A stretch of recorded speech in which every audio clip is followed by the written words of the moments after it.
मीरा भाईंदरचा राजा गेला. राजा सगळे काही राजे बनू शकत नाही.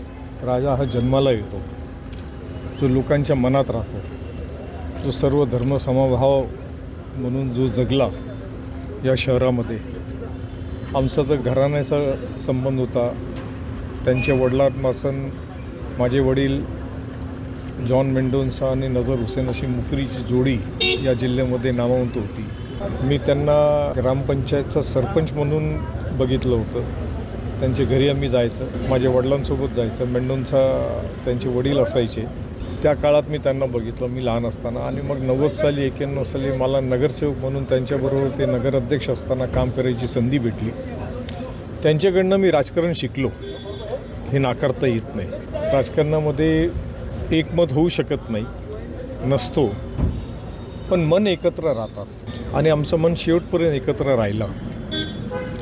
माझे आईवडील माझ्यापेक्षा त्यांना जास्त मानायचे, मोठा चिरंजीव म्हणून, आणि नेहमी मला शिकवून द्यायची, मला डाटायचं. आपण जे म्हणतो ना की तू गिबूबरोबर कशाला तू भांडतो म्हणून. आता 1.5 महिन्यामागे सुद्धा माझी प्रकृती खूप खराब होती. त्यांना कळलं, मला फ़ोन केलं. मला म्हणलं मुझे भाई तबीयत ख़राब है, मैं देखने आता हूँ, मेरी भी तबीयत ख़राब है, मम्मी को देखने को आता हूँ. माझे वडील 5 वर्ष आजारी होते, बेड रिडन होते. ते मुंबईला जायचे, ठाण्याला जायचे. येताना माझ्या घराच्या समोरून जायचं, वडिलांना भेटायचं, वडिलांच्या पायापाशी बसायचं, इतकं प्रेम होतं. आणि मागच्या वर्षी माझे वडील गेले. मी गिबू शेठनं कधी अंत्यविधीला जाताना बघितलं नाही. कधी एवढं वर्ष मी त्यांना बघितलं कधीच नाही. ते खूप क्वचितच, माझ्या तर लक्षातच नाही. पण माझ्या वडिलांच्या अंत्यविधीला ते येऊन 2 वेळा आले, पायापाशी बसले आणि धाड धाड रडले.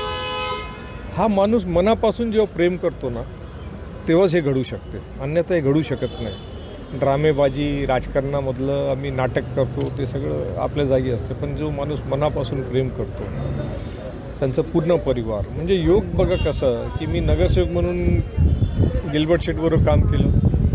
त्यांच्या मिसेस महापौर झाली, मी उपमहापौर झालो. त्यांची मुलगी महापौर झाली, माझी आई उपमहापौर झाली. आणि आम्ही लोकांनी या शहराची आज जे काही विकास दिसते त्याची पायाभरणीचं काम केलं. गिल्बर्ट शेठचं सिंहाचा वाटा कुणीही नाकारू शकत नाही, कारण नगराध्यक्ष होते, आमदार होते. त्यांची जागा कुणी घेऊ शकत नाही. जसं मी म्हटलं, राजाची जागा कुणी घेऊ शकत नाही. जो लोकांच्या मनावर राज करतो ती जागा कुणी हिसकावून घेऊ शकत नाही. लोक आमदार होतील या शहरामध्ये, महापौर होतील, मंत्री होतील, बरंच काही पदावरती जातील, पण गिल्बर्ट शेठ हा राजा होता आणि तो राजा राहील. ही श्रद्धांजली माझी त्यांनी.